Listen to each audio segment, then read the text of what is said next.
For today's Monday makeup lesson, I'm going to go into a lot more detail than I usually do, so I hope that you guys enjoy this, and let's get started. Prepping the canvas. So I like to start off by creating a little bit more framework and creating a clear canvas for me to work on. And this helps me see the end result just that little bit clearer with every step that I do, but it also creates a framework for me to work off so I can see the shapes that I'm trying to create. So you want to start off from this point rather than this one. So how do you do that? So I start off by applying my moisturizer all over my face, including around the eye area. I apply a very sheer amount of concealer or foundation around the eye area and the eyebrows. Now I only apply a sheer amount because if I need to, I can always just cleanse this away. But a sheer amount creates a blank canvas for me to work off. And I also fill in my brows. Now, brows are really personal, so I'm not going to tell you what to do, but what I like to do is just darken from the center out, making sure that this is nice and deep and filled in. And then just on the inside of the brows, I use whatever's left over in the brush to create some fine little hairs. And now we can see our eye shape just that little bit clearer, our brows are filled in, and we're ready to apply our eyeshadow. You might be wondering why I don't just do my entire face. Well, it's kind of personal preference. For me, I find I get enough framework from just filling in my brows, and I can really see the shape that I'm creating by applying a small amount of concealer just around the eyes, which I can then clean up if I have any liner mistakes or fallout, and it's not going to mess up an entire beautiful face of makeup. But it is personal preference. Preparing the eyelids. So why do you need to prep the eyelids? Surely eyeshadow that's designed for the eyes should just be able to go onto the lids. Well, the eyelids are actually really thin and delicate and sheer, and makeup doesn't hold on to thin, delicate areas of skin compared to other areas of the face or body. That's why when you swatch something on, say, your wrist or your fingertips, it looks a lot more vibrant compared to when it's applied onto the lids. The eyeshadows need something to hold on to. So there's 3 different things that you can try. Concealer, this is great because you probably already have a concealer and you can just apply this onto the lids. Primer, which is designed for the actual lids itself and will really hold on to eyeshadow. And cream eyeshadows. These are a cream form of an eyeshadow and they really create a nice base for the rest of your shadows to sit on top of. My personal preference is to mix concealer with my primer. So I use it at about a 2-to-1 ratio because my eyelids are kind of dry. Eyeshadow primers can be quite drying on the lids, and if you already have dry skin, it creates unwanted texture. So shearing it off with a little bit of concealer will create a nice base. And this is something that I do for mature skin as well. However, you want to mix it up to make sure it works for you. For the oilier lids or people that find their eyeshadows just does not stick and stay on, you might want to use more eyeshadow primer than concealer. Once you apply the primer or concealer, you might find it's kind of damp and sticky before it sets. That's actually totally normal. And this can actually help in your application. The sticky damp base will grab hold of the powder like nothing else. So if you're doing a smoky eye or a very colorful look, a sticky base will really help you. However, it does make blending a little bit more difficult. So for beginners, I would actually recommend applying a sheer amount of a neutral eyeshadow over the base to make sure it's a soft powdery effect. Don't worry, your shadows will still hold on to this base. It'll just make the blending process so much easier. Parts of the eye. So the main part of the eye is clearly the lid, and this can be separated into 3 or 4 different sections. And then you have your crease. This is where your lid creases into your eye shape. And then you have your brow bone. This is not technically the brow bone because the brow bone is lower than this, but it actually refers to the little area just underneath your brows. Your crease area is probably the most important. A lot of people refer to the crease as just this one line. It's actually not. The best way to think about it is any area above this point, but stopping underneath the brow bone, or the little area underneath the brows. And when you're blending, you really just want to stay within these points. Now, this looks really complicated. I promise you it's not. When you're applying eyeshadows, you want to keep them within these imaginary points. Using the edge of the nose, edge of the eye, and the edge of the brow, you create an imaginary line. This is the stopping point for most blending. And then for that inner part of the eye, you basically want to create a parallel line that stops beyond the tear duct. This is all about keeping your blend within these 2 points. Picking eyeshadows. So how many eyeshadows do you actually need to create an eye makeup look? Well, for any basic look, you only need 3 things: a light, a medium, and a dark. So your light color is at least 1 shade lighter than your skin tone, but can be like 4 or 5 or 6 shades lighter. Depends on the look that you're creating. Then you have your darker shade, which should be at least 1 shade darker, but can be anywhere up to 4 or 5 or 6 shades darker. And then you have your medium shade. So this is somewhere in between your light and your dark. It's almost as if you mixed your light and dark together, then you get your medium shade. And it doesn't have to just be with neutrals. This also works with, say, colors like purple. We have a light purple, a dark purple, and a medium purple. However, the medium shade can actually be swapped out for more of a neutral color. So this color here is still in between these, but it's just a little bit more muted and neutral because it's a light pink instead of a purple. And these shadows are often referred to as the highlight, the midtone or transition shade, and the contour. So the highlight shade is basically what it is. It's a highlight, so it's a light. You also have your contour, which we all know is for deepening and darkening something, so that's your dark. And then you have your midtone, or as a lot of YouTubers refer to this as a transition shade. Personally, I feel like that's a good term to use, but I like to use midtone because I feel like it's a better explanation of exactly what this transition shade is. It's a middle tone. It's in between our light and our dark. But you will hear a lot of people refer to this as a transition shade. Makeup brushes. There's really only a few makeup brushes that you need, the most important being a good blending brush. This is going to create that soft blended appearance.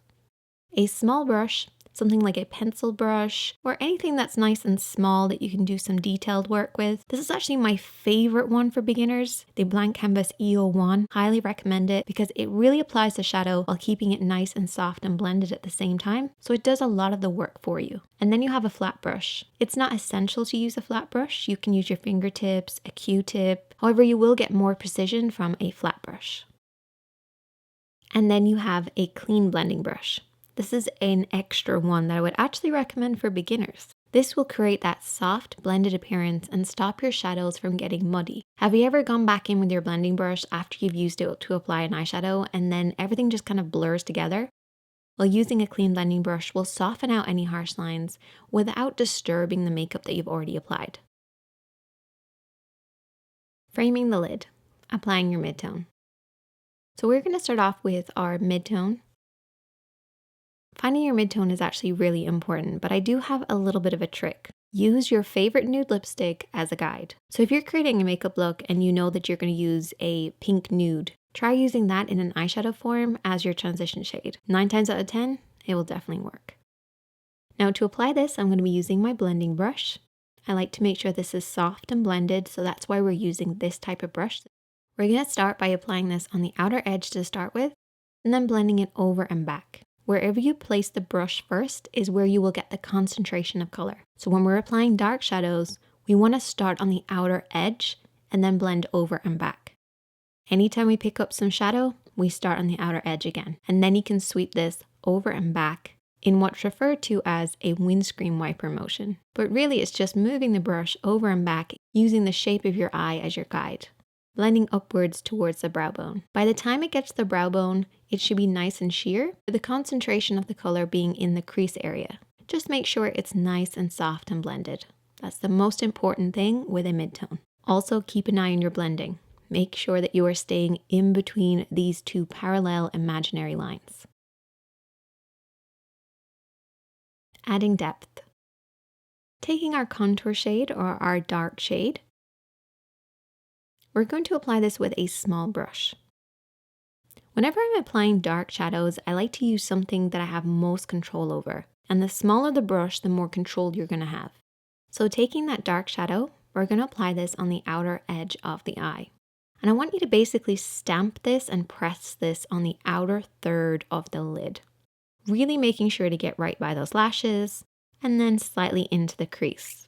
Now, when I say to get deep in the crease, I mean nice and low. So we're applying the shadow in this sort of moon shape. Once we've done it in this area, we can use whatever's left over in the brush to softly blend this out. but your mid-tone is always higher than your contour, always. So make sure you keep this nice dark shadow lower than this line here. Then you want to take your blending brush and you're going to soften this out. Now I'm not using my clean blending brush this time because the clean blending brush isn't needed. We have a little bit of mid-tone on this brush and this will soften out our contour for us. When you're blending any of your darker eyeshadows, if you don't want them to go up too high, you want to keep your hand high. So the higher your hand, the lower the blend's going to be. It should be coming slightly straighter on to the actual eye shape, and then I'm going to softly blend this over and back. And this will prevent those bristles from going up too high and blending up past the mid-tone, keeping that nice dark shadow lower than this imaginary line. And when you're blending, you're barely touching the skin. It's all about letting the bristles of the brush do all the work. But remember your blending points, keeping your shadows in between these two imaginary points. Faking a pro finish. So now we are going to take our clean blending brush, the one that we have not used for anything else, and we're going to apply our fade shade. What's a fade shade? It's actually a shadow that I kind of invented. It's similar to your mid-tone, but usually is a slightly different tone, maybe a little bit more vibrant. And I often use the blush that I'm going to apply. The reason I use this is because it really softens out any harsh lines. With a fade shade, you barely want to pick up any product on the brush. It should be soft and blended, and that's why using a blush versus an eyeshadow is better for this. You never want your fade shade to be seen. It's an imaginary, invisible thing that just creates a soft blended appearance. And you want to very softly sweep this where the hood of the eye or the meeting point of the brow and the crease is. And this will just soften out everything that we've applied and give us a blurry effect. Sharpening the brows. So now we're going to take our highlight shade, which is about one shade lighter than our skin tone. And we're going to use our flat brush to press this underneath the brow bone. This will create a sharper definition between the light and the darks that you've already applied, while also sharpening up the brow shape. Cutting the crease. What is cutting the crease, and why do you do it, and how do you do it? Basically, it's just redefining the lid to crease area. The most basic reason you'd reapply concealer is just to give us a nice clean base for everything that we're going to apply, particularly if you're applying highlighting shades. It also creates a sharper contrast between the light and the dark, meaning that your contour is going to look deeper and darker. So we take a little bit of concealer onto our flat brush, and you basically just want to coat the inner lid. Now I'm doing a half cut crease.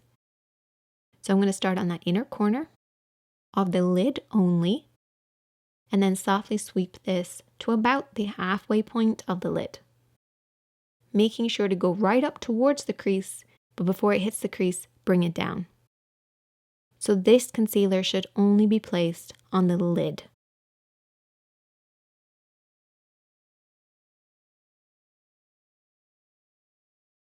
Once that's on there, I then take my ring finger and I just tap around the edges. So right where the concealer meets the shadow on the outer edge. This will just remove any excess, so it's not going to be too damp when we apply the shadows over the top.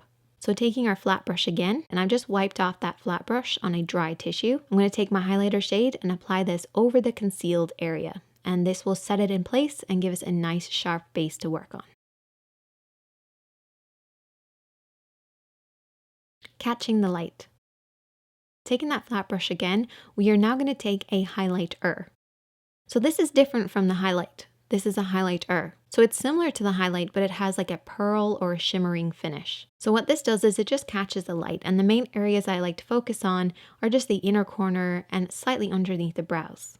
But you can also tap this across everything that we've applied, just making sure not to get it in the crease. Faking a pro finish. So now we have a difference between our light and our dark. We want to create that nice pro finish. So we're going to take our fade shade again, and our fade shade, remember, is similar to the mid-tone, maybe a little bit more vibrant, a slightly different tone, and just apply a small amount of the fade shade right where the light and the dark meet in the center of the lid. And instantly, we get a much better blend between the light and the dark. This is how you fake that pro finish. Shaping around the eyes. For the next step, we're going to take that flat brush. I'm going to take my contour shade and I'm going to apply this underneath the lashes on the lower part of the eye. And this will create more definition. And I usually stick it to the outer 2/3 of the eye when I'm applying the darker shade. You're basically just running this along the edge of the eye. With our mid-tone then, I'm using the same brush and I'm going to softly sweep this all the way into the inner corner. This will create a softer blend for our contour while also creating some more definition. And then to finish, you want to take your clean blending brush. This may have a little bit of fade shade on it, but that's totally fine. And you just want to blend around everything that you've already applied with a very, very light hand. And then our eyeshadows are on. Brightening the eyes. For the next step, I'm going to take a pencil liner. Now, when you're picking a pencil liner, a lot of people instantly think of white liner. It's actually not a good idea to use white eyeliner unless you have extremely pale skin. You want to choose a pencil that works with your own skin tone. So it can be a little bit brighter, but it doesn't necessarily have to be white. So I'm going to use this shade here because it blends in perfectly with my skin tone. And I'm just applying this on the inner rim of the eye. So you see that little area of skin that's just inside? You basically just want to run the pencil along that. And this will create a brighter appearance and also make your eyes look a little bit bigger too. Sharper Pro Finish. We're now going to take liner, and don't worry, because we're only going to be using this to create an invisible line. So I'm using a felt tip eyeliner because I feel like they're the best and easiest to use. I'm going to take my pinky and rest this on my cheek, and then run this liner along the lash line. You shouldn't be able to see this liner. It's invisible. It's super thin. It's really close to those lashes and it's almost sheer. So don't over apply this. Keep it nice and low and aim as if you were trying to coat the roots of your lashes rather than your actual lid. And you can see the difference that it makes. It's a very tiny line that makes our eyes look a little bit more bigger, brighter, and more defined. And this will also create the illusion of thicker lashes as well. And create that little pro finish. Finish off with mascara and the rest of your makeup. If you need to, you may have to clean up underneath your eyes, but that's okay. And there you go. That is the finished look. If you do have any questions, definitely let me know in the comment section. I will try to answer as many as I can. Hit that subscribe button and check out the other videos on the screen, and I'll see you in the next one.